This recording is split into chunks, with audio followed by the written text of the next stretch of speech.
You don't hear this much on Channel 9. You certainly don't hear it much if you read any of the Channel 9 newspapers, and the ABC wouldn't dare mention it. But half of all of the cases that Australia has had of coronavirus have now recovered. We are now dealing with more than 6,000 people who have had coronavirus since it emanated from Wuhan in China. But we now have fewer than 3,000 that are currently active cases in Australia. As always, I tell you that the extreme majority of them, the best part of 97%, are currently in the mild category. But I wanted you to know this, because the next time you see the media just repeating the same number over and over again, can you pick up the phone and ring their switchboard? Could you call the radio station? Can you write an email to the people to say, why won't you tell people that half of all people who have had coronavirus in Australia have recovered? Here's the Health Minister making that point today.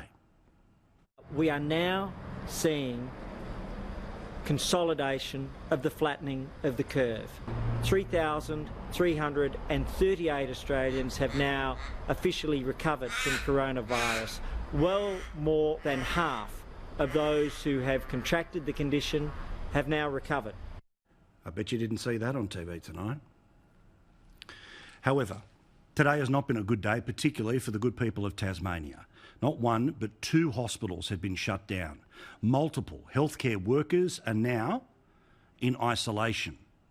There could be as many as a couple of thousand people who work in those hospitals who are now going to go into quarantine because it seems that doctors have been infected at the Northwest Regional Hospital and the Northwest Private Hospital, all of this around Burnie in northwestern Tasmania.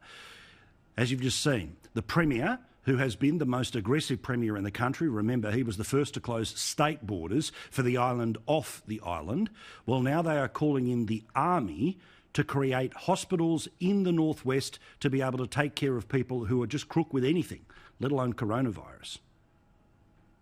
In terms of yesterday and the closure of the 2 hospital sites, that's never been done before in 100 years.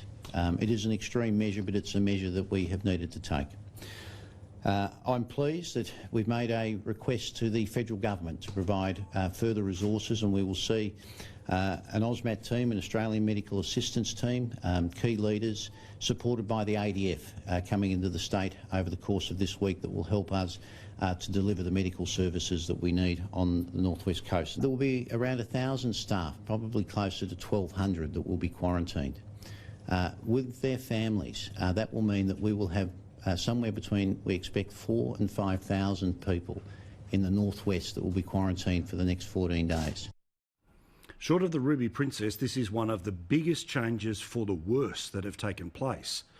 And because just one little bit of Australia could have that effect, that's why the social distancing and all of those different rules that exist will be around for a little while longer. Sadly, this thing isn't measured in hours, it is measured in days, most likely in weeks. The marathon keeps going. Australia is doing an excellent job in getting on top of this thing. We know that we've beaten the curve. But when things can change just that quickly, that's why things will remain the same in most of our houses for the next little while.